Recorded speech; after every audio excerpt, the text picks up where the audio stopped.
So what do you think about electric cars? ይሄ እንግዲህ አሁን ካለው የመኪና ገበያ ሁኔታ ጋር ምን ያህል እውነት ነው? የነዳጅ መኪኖችን ካየን እንግዲህ ለምሳሌ ኮሮላ መኪና የዛሬ አመት ከ2.1 እስከ 2.4 ሚሊዮን ብር ባለው ዋጋ ይሸጥ ነበር። አሁን ባለው የመኪና ገበያ ደግሞ ከ1.8 እስከ 2 ሚሊዮን ባለው ይሸጣሉ። በመካከላቸው ከ300,000 እስከ 400,000 የሚሆን ዋጋ ልዩነት ዋጋቸው ወርዷል ማለት ነው። ሱዙኪ ስዊፍትን ካየን ደግሞ የዛሬ አመት ከ2.9 ሚሊዮን እስከ 3 ሚሊዮን ባለው ይሸጡ ነበር። ዛሬ ደግሞ 2.7 እስካለው ዋጋ ድረስ ይሸጣሉ። በመካከላቸው 200,000 የሚያክል የዋጋ ልዩነት ወርዷል። የዛሬ አመት ቶዮታ ያሪስ ከ1.8 እስከ 2 ሚሊዮን ብር ይሸጡ ነበር። አሁን ደግሞ ባላቸው ዋጋ እስከ 1.3 ሚሊዮን ብር ይሸጣሉ።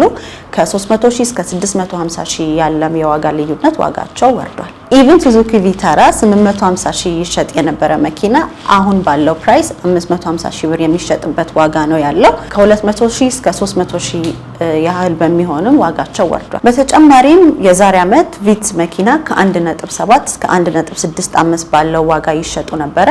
አሁን ባላቸው ፕራይስም እስከ 1.3 ሚሊዮን ብር ይሸጣሉ።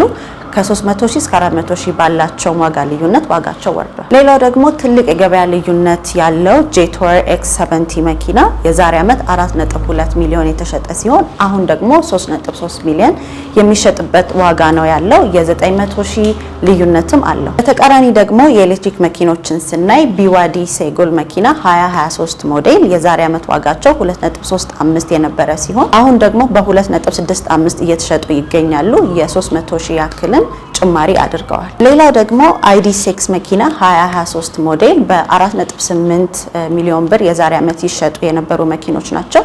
አሁን ደግሞ በ5.3 ሚሊዮን ብር ይሸጣሉ። የ500,000 ብር ያክል ጭማሪም አድርገዋል። በተጨማሪም BYD E2 በዛሬ አመት ዋጋቸው 3.1 ሚሊዮን ብር ይሸጡ የነበረና አሁን ያላቸው ፕራይስ ደግሞ ከ3.3 እስከ 3.4 ሚሊዮን ብር ይሸጣሉ።